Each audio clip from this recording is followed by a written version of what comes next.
Once upon a time, in a world not so different from our own, there lived a time-traveling grammarian named Penelope Prose. Penelope had always been fascinated by the wax and wane of language, the dangling participles of history, and the split infinitives of future endeavors. So when she stumbled upon a dusty old time machine in the basement of the local library, she knew it was her destiny to become the temporal arbitrator of syntactic structure. Her first jaunt was to Elizabethan England, a time when the English language was as rich and flamboyant as the ruffs around the necks of nobles. She materialized in the Globe Theatre, right in the middle of one of William Shakespeare's most iconic performances. The bard himself was on stage, pontificating about the existential quandary of his Danish prince, Hamlet. To be or not to be, that is the question, recited Shakespeare with the eloquent grace of a seasoned poet. Penelope, unable to resist her grammatical calling, leaped onto the stage, to the collective gasp of the Elizabethan audience.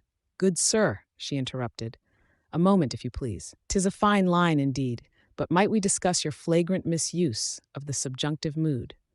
The crowd murmured, perplexed by this strange woman who dared to correct the greatest playwright of the age. Shakespeare, with a furrowed brow, rubbed his chin and regarded her curiously.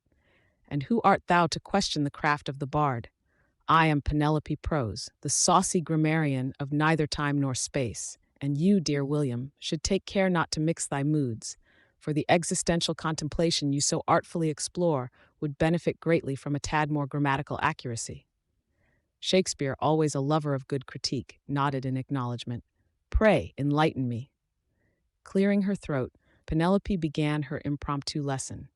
The subjunctive is used to express wishes or conditions contrary to fact. And so, to be or not to be, while poetic, might be rendered with a finer grammatical polish. Might I suggest, to be or not to be, that is the conundrum. Thou shouldst consider the consequence of thy verbs. The audience, who had been whispering among themselves about the audacity of this interloper, abruptly broke into a cacophony of laughter.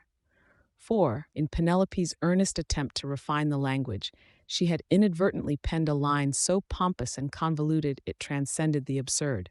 Shakespeare, however, was a good sport.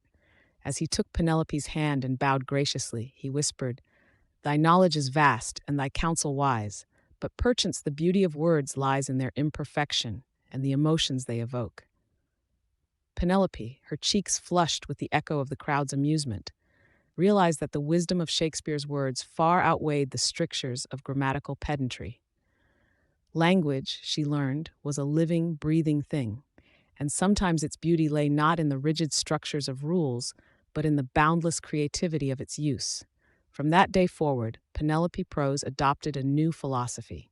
Instead of correcting history's greatest speeches, she became a silent witness to the eloquent, if sometimes grammatically questionable, flow of language through time, chuckling to herself about the folly and freedom of humanity's quest to communicate. And that, dear reader, is the hilariously enlightened tale of the time-traveling grammarian who couldn't resist meddling with the past, only to discover that some things, like the splendor of Shakespeare's prose, were simply timeless.